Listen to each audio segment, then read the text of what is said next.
We're back here on Horsepower Heritage. I'm with Basem Wasef, who is a freelance automotive journalist and a producer. Let's talk about that. Yeah, obviously cars have been a big part of my life for quite some time, but I've been also lucky enough to combine filmmaking with cars. To me, visual storytelling is a hugely important part of who I am because I grew up loving cars, but I also grew up loving photography and films. And I think telling a story with pictures is just something that is becoming even more important now than ever. I could stare at a great photograph for a long time. And then I can also get sucked into a visual story that's filmic or cinematic in a way that grabs you in a different way. And maybe for me, it's almost like a relief to use pictures because words can be such a burden sometimes as a writer, because you've got to choose your words so carefully and to capture what you're feeling. And oftentimes, I mean, that's really the challenge of a writer, I think, is taking what's in here and communicating it in a way that's comprehensible. So it almost lifts that away and reminds you that, the thing is the thing. So sometimes the thing can speak for itself. I mean, that's kind of why I like European cinema so much, is it's less didactic. Mm-hmm. It's more experiential, and it leaves a little bit more to your imagination, I think. And it makes you kind of think.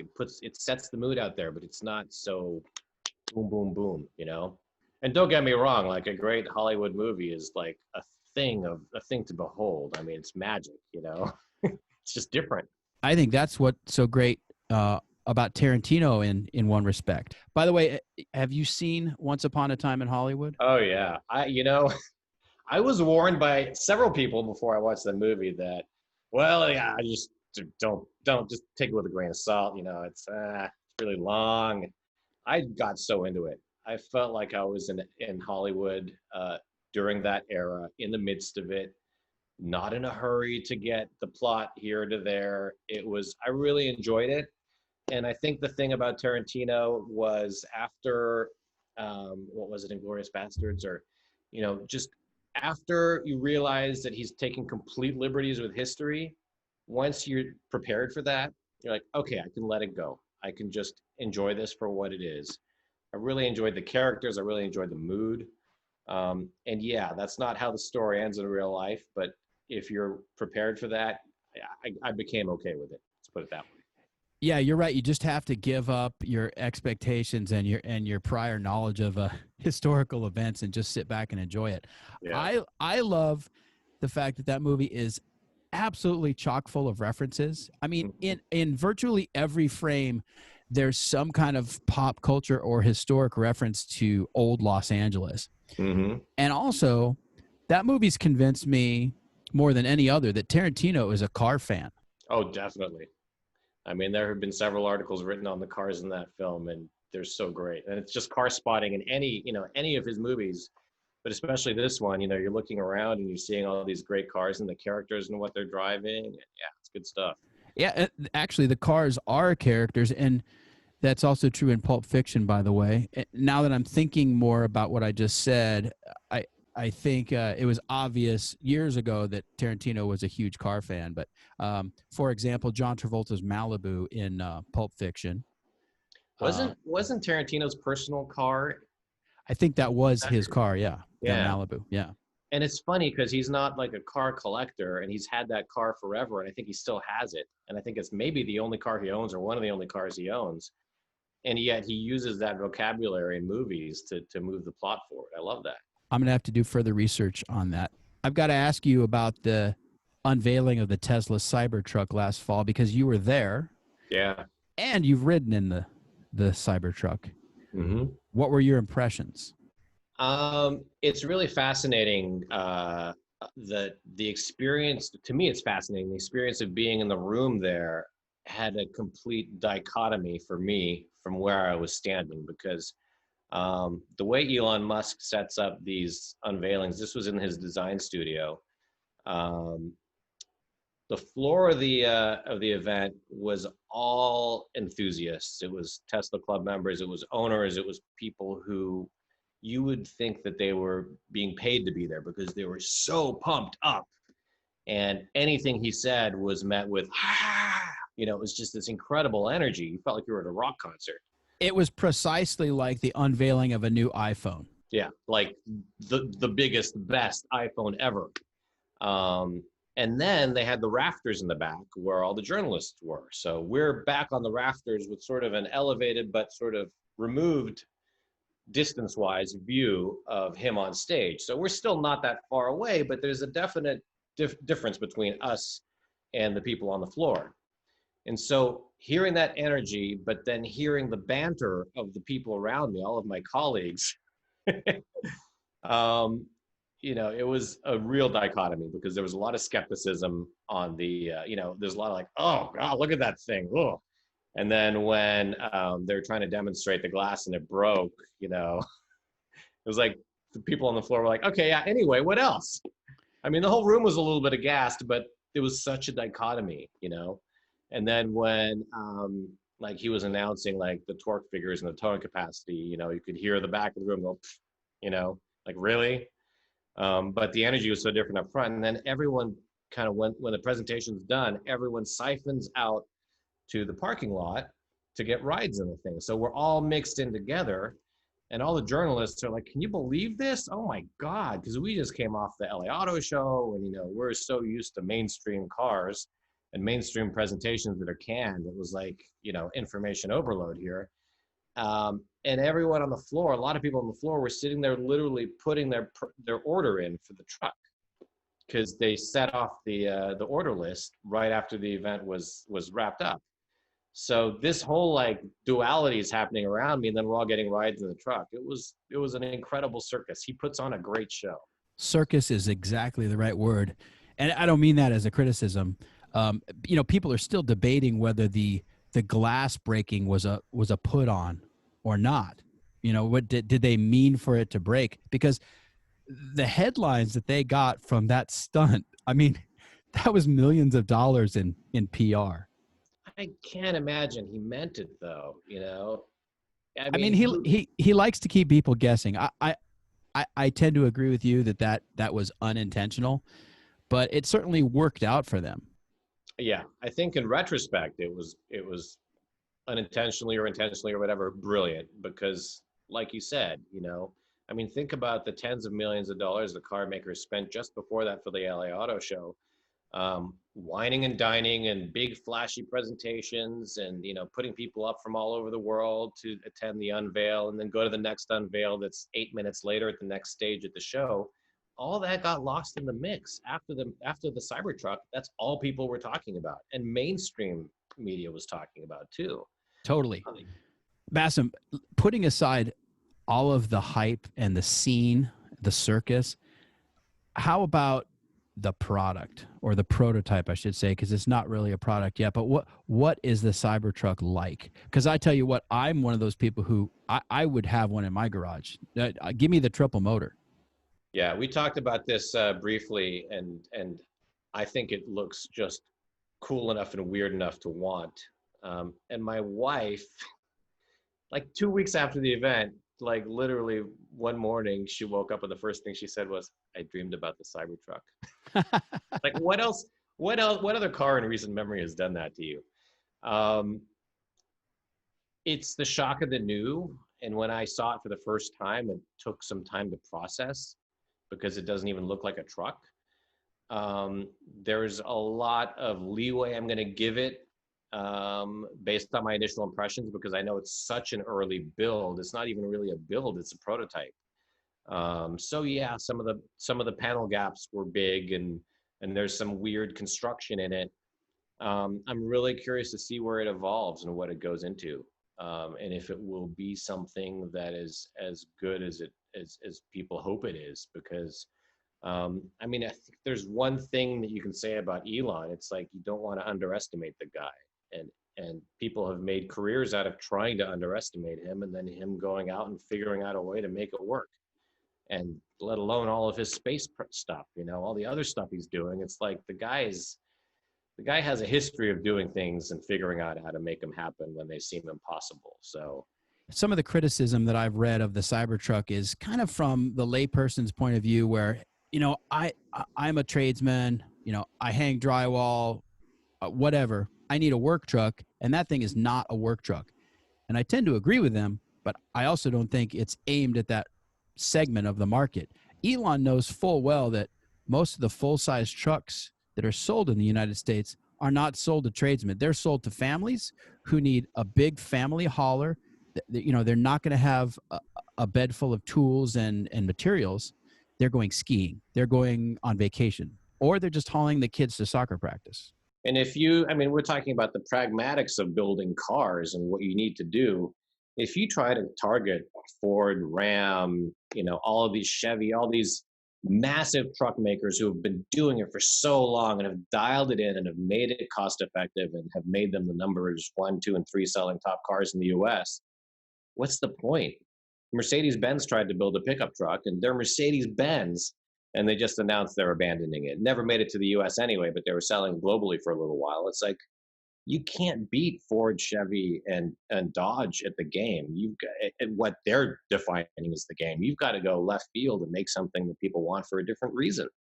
Okay, so we've hit on the Cybertruck, and that kind of begs the larger question, which is, where is the EV going? Because a lot of people are predicting the demise of the internal combustion engine, and not in 50 years, but maybe in 10 years. How do you see that? Elon Musk surprised everybody with the success of Tesla. Nobody saw that coming. There were so many people that said electrics are a flash in the pan. He can't pull it off. How could he make it scalable? And the answer, I think, for Tesla was the supercharger network. That gave people the peace of mind, knowing that they can cross the country if they want to on electric power. That gave the push and the impetus to lend way more credibility to electric cars. But I also think everything with the health crisis recently and coronavirus has stagnated the potential for EVs taking on even more critical mass. 2020 was supposed to be the year of the EVs. That's when a lot of car makers were coming out with fresh products. That's when the infrastructure was supposed to gain more momentum.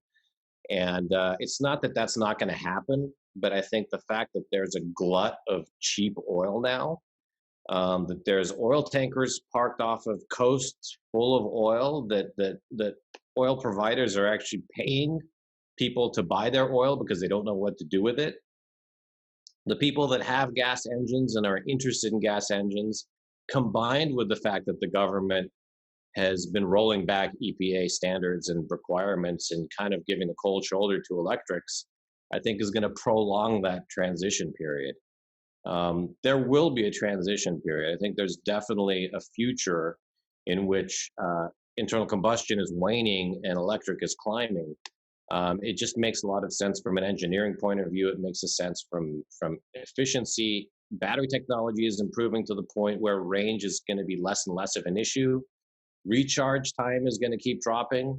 So there's a lot of sort of rational reasons that electric is an answer that will become more popular, but I think the timeline is just getting stretched out. I think it's going to be a lot longer than we thought. I think the combination of gas and electric is going to continue to be a powerful thing too, because when the so-called holy trinity of hypercars came out just a few years ago, 2013, 2014, you had the McLaren P1, you had the Ferrari LaFerrari, you had the Porsche 918 Spider.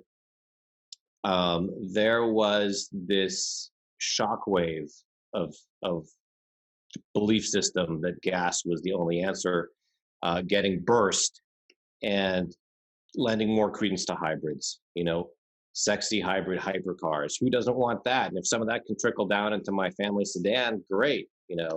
That shifted the conversation, but I don't think it's the end all be all, at least not for a while. Yeah, I think the conventional point of view forever has been electric cars can't be fun. Mm-hmm. And a number of manufacturers have just proven that to be false very recently. In fact, Have you driven the Porsche Taycan? I have. I actually road tripped it from Denmark to Hamburg, Copenhagen to Hamburg. And It's phenomenal. yeah, It's got everything that critics of the Tesla Model S could point a finger at, and it answers it. It's a true driver's car. It's completely engaging. It's got remarkable build quality. It feels very solid. It feels very contemporary, and it's no wonder that Elon ran to the Nürburgring and tried to set lap records with the Model S when it was coming out, because that's the target. I mean, Model S developed such a strong cult following. You go to any major city in the United States, and they run around like they're everywhere. They're a status symbol. They're desirable. They're very progressive. But for true car guys, there's something lacking. And then from a performance standpoint, you just can't wail on a Model S the same as you can in a regular performance car. You can't do laps of Laguna Seca without getting a thermal indicator that says you got to slow down. And the Taycan answers that with an 800-volt system that has so much redundancy in terms of performance that it'll do launch control as many times as you want to back, and you're not going to get that ding, ding, ding, you got to stop for a minute and wait. So it's satisfying in that performance car realm. And they're starting to introduce the 4S, which is more affordable and more realistic options, and that'll only get better. So there's promise in electric, but there's always something that makes you love a gas engine in a different way. hey, Basem, does that car feel like a Porsche? Because I think that's what a lot of people were afraid of, was that it just wouldn't have that same bloodline feel. That was the opening of several pieces that I wrote about it. Not necessarily the opening.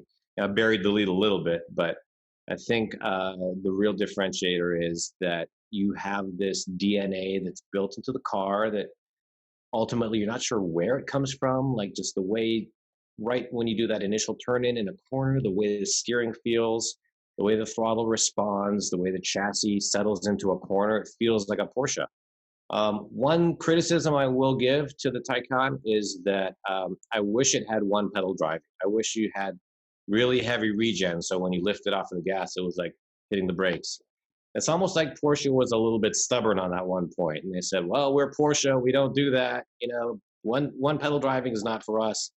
But having driven enough EVs where you can do that, it's one of the selling points. If you're performance driving on a twisty road and you don't have to lift off and move over and brake, if you're just doing that to let off to get it into a corner, there's something that recalibrates the way you think a performance car should drive.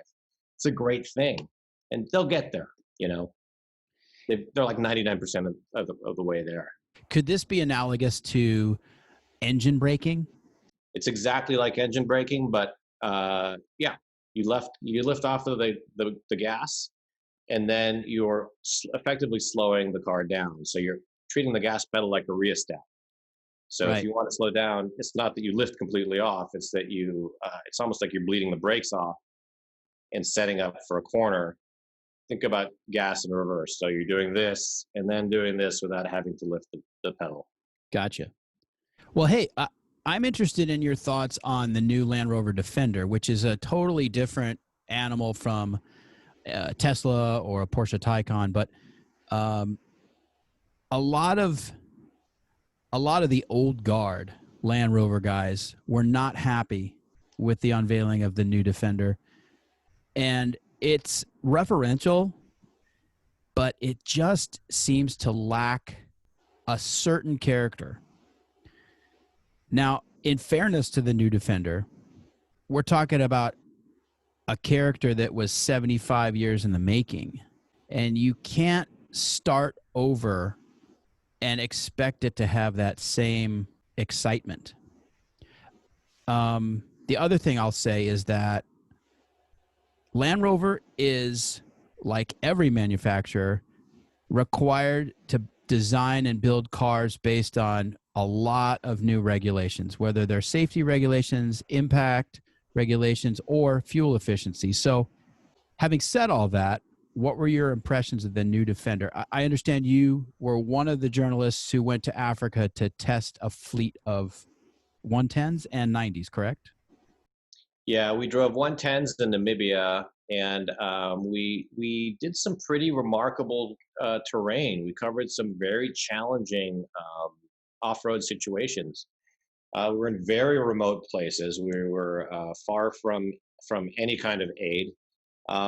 They brought medics, they brought mechanics, they brought engineers. They're beaming information back to the UK. They're doing it's a very challenging launch for them logistically, and it was very ambitious, which I have a lot of respect for because they could have dialed it down and made it a little safer, but they took a chance. And I think Africa in general is sort of synonymous with what the old guard thinks of with defenders, camel trophy competitions from back in the day, and all that out of Africa stuff, all the lore of being out in the Serengeti and being surrounded by elephants and giraffes, which we saw, cool stuff like that.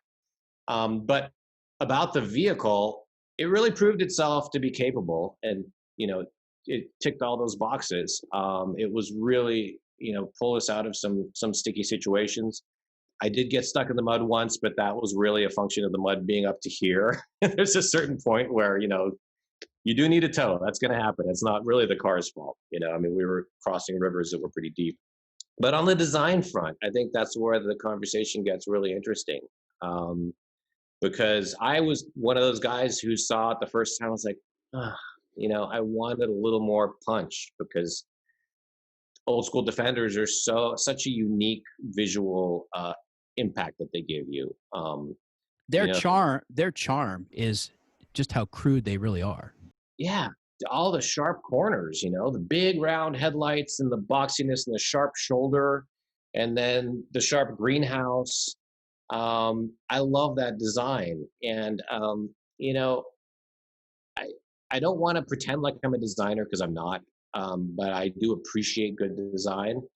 And I will say that when you're comparing these icons, because there's very few cars that fall under that category, and it's a cliched term, but you got to use it sometimes.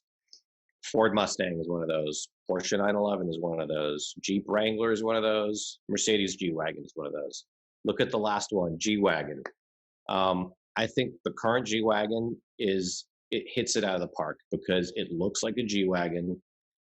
You never feel like, oh, but if only they had done this differently. I mean, they changed pretty much everything about that car except for two inconsequential parts. It's like the rear tire carrier and the nozzle for the headlamp washers, and maybe I think the push button for the door handle. But they changed everything else and improved essentially everything else. I don't think, for me personally, the Defender is that emotional in terms of design.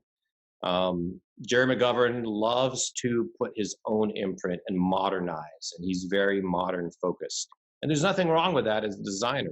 It's great to move forward. But like what he did with the Discovery, the current Discovery, the old Disco is so evocative, and it just kind of took a big step away from that and went into this new direction. And the new Discovery is still very capable. It's still a very capable off-roader, but I don't think it quite has that sort of emotional trigger anymore that people think of when they think of Discovery.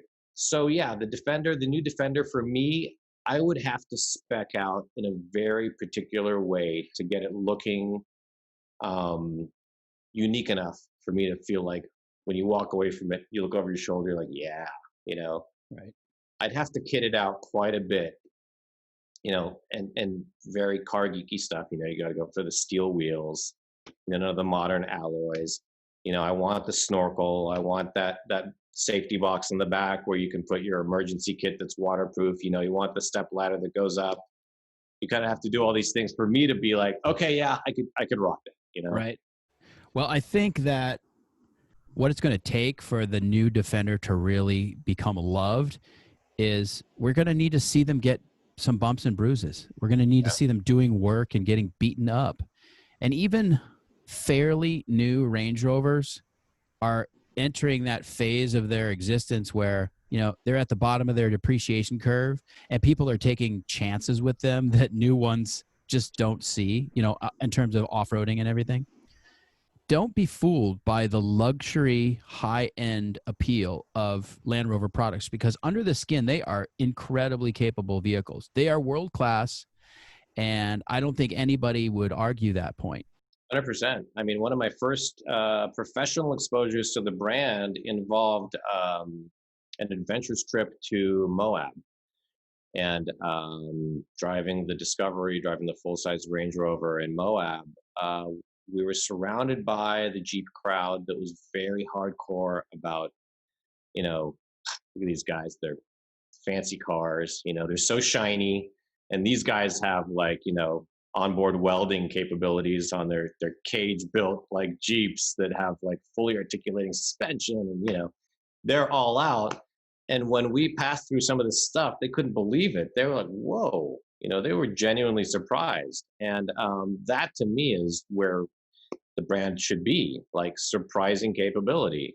Even though it's plush, and even though there's all these stereotypes about people who never off-road their stuff, for the ones that do, it's got to be able to do that. Defender definitely does that, but that whole design mystique thing is still gonna, like you said, like when it's out in the field, I'm curious to see what people do to their trucks. Inevitably, some YouTuber will beat a new Defender up. I hope so. That's what that car needs. That's what it's built for. Hey, Basem, give us two of your favorite older cars and two of your favorite new cars. It's a really good, tough question. The supercar that really still sets a standard for me is the McLaren F1, because it just broke every rule, was so out of the box at the time. There's people doing carbon fiber now. There's people doing dihedral doors. There's people doing, but it ticked so many boxes that make an enthusiast smile. A naturally aspirated V12, a manual gearbox, such a relentless focus on performance, but the fact that it can seat 3 and comfort 2 is just completely mind-boggling. For me, that's probably one of the most perfect cars ever designed. And then on the other end of the spectrum, I love old Porsche 911s. I like early 911s because they run counter to everything that makes sense in automotive design. That the engine is behind the rear axle. It seats 2+2, which it's a sports car. Why not just make it a 2-seater? But it has this character that you just can't. You just love them. You love the shape. There's something about them. There's something about driving them.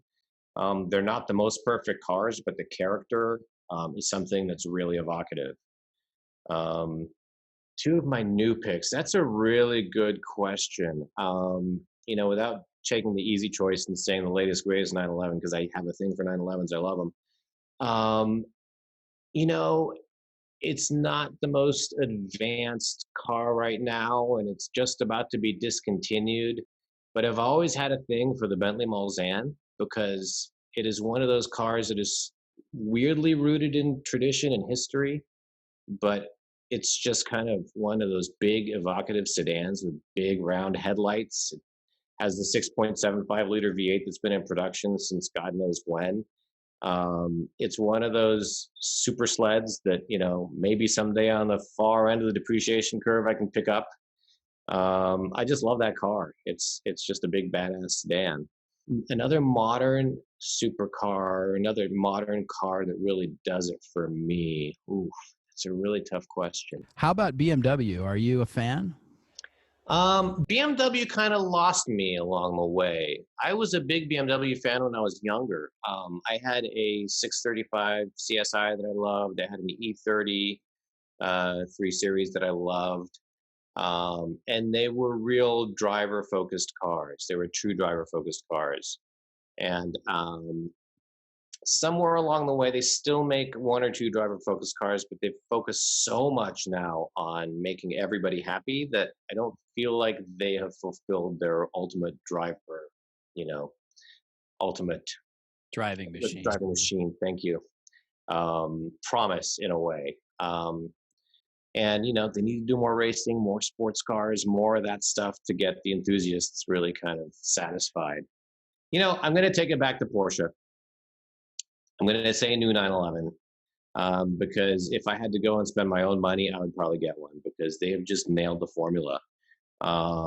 It's one of the rare new cars that has over half a century of DNA in it, and you don't feel like it's a compromise. It's something that feels distinct. It's got its own personality, and then the more extreme examples are really involving. When the next RS models come out, I have a lot of trust in Andy Preninger, who's in charge of those cars, for engineering the crap out of them and making them just true track weapons that you can drive every day if you want to. I just love those cars. How about you? Classics. Well, I mean, the Cobra, in terms of just pure adrenaline and visceral motoring, they can get away from you if you're not very careful and you respect it. But the power on tap is just unreal for its time, if you ask me. And I also love just the crude brute force of that American V8 under the skin of a little British sports car. Yeah, it's magic. You know, it's what a great formula, right? You know, air-cooled 911s are always a winner for me. They're beautiful, they're very reliable and well built, and they do what they do very well. Growing up, I had BMW 2002s and 1600s. Those were the cars. So just to let you know, when I was in high school, and I think we're about the same age, the hot car was the Fox body Mustang, right? The 5-liter with the body kit and all of that. Meanwhile, I was driving a 76 2002. Uh-huh. And, you know, Counterculture. yeah. In high school, I mean, people totally hated on my 2002. They said, Mr. Magoo called, he wants his car back. And I was the guy with the 5-liter Mustang. There you go. You were the guy hating on me. Well, we are just about out of time, but I want to wrap this up by talking to you about your experience with Sir Sterling Moss, who recently passed away. Sir Sterling wrote the foreword for your book, Legendary Race Cars. You mentioned earlier that you'd been fortunate enough to spend some time with him. What was that like? Man, it was just a legend. I mean, it was surreal to be in the presence of somebody who is so larger than life. But he's very approachable. He just lived this mythical life. You know, he just threw it all out there and he did it. And it's amazing he lived to be 90. I know his last few years were tough, but considering the risks that he took, it's remarkable that he was still around, you know? Yeah, his driving style in his heyday was darn near suicidal. Sir Sterling at one time said, if you're not on the edge of control, you're not racing. Absolutely. And even at an old age, he was banned from Laguna Seca during Car Week because I think he's like edged somebody off the track or did some kind of maneuver that was risky. And he was not a young guy, but it's in your blood. When you're programmed to be a racer like that, you know, there's no gentleman racing. You could be a gentleman off the track, but when you're on the track, you have one purpose. That's to finish first. He was that guy. I've been reflecting on what ended his career, which was his catastrophic wreck at Goodwood in 1962. And he was comatose for some time. He was paralyzed for part of that time. I think it was something like 6 months. It was a serious accident, nearly killed him. He recovered enough that he could have continued racing, but he decided to hang it up. He just felt like he had lost his edge. We call him the greatest driver that never won a championship. On the one hand, that's unfortunate, but what's great about this is that he became an ambassador for motorsport the rest of his life. And how fortunate are we to have had that experience with him, you know, as enthusiasts? I mean, that's really cool. It is remarkable how binary and how cruel racing can be. Somebody as talented as Ayrton Senna losing his life. If you watch the documentary, you see that footage of him on the day that he died, and this look on his face that you've never seen before. It's almost this like, I don't want to do this, but I've got to do this.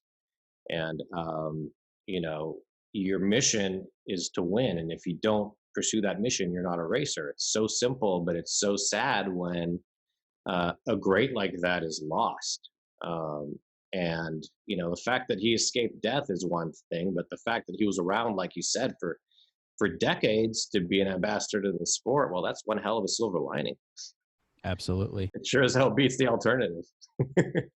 So Basem, what's next for you professionally? Well, I've been doing the automotive journalist thing for the better part of 2 decades, and I love doing it. Uh, but the coronavirus experience has given me a different kind of perspective on everything. And it's not that I don't want to do it, but the fact that it requires so much intensive travel for me to evaluate new cars, and the fact that I've been here at home spending a lot more time with my family makes me think about the future a little bit differently. And I don't know how the industry is going to be changed after this whole experience. And I've been doing silly little things like making videos with the cars at home and going up to Angeles Crest Highway and shooting stuff and combining those with car reviews. So I don't know if that's necessarily the future, but it's a great middle ground while we figure out what the world of automotive journalism is going to mean when this pandemic is over. Basem, how can people reach you? My most frequent online presence is Instagram. So it's my handle is Basem Wasef. And, I'm starting to do the YouTube thing a little bit more. I'm on YouTube a little bit more. And those are really like the 2 easiest ways. Hey, I want to thank you again for joining me today. This has been super fun, and I think we covered some really interesting ground. Thanks so much for having me, Maurice. It's been fun. Thanks, buddy. All right, everyone, that does it for this episode of Horsepower Heritage. I hope you enjoyed it, and we'll see you on the next one.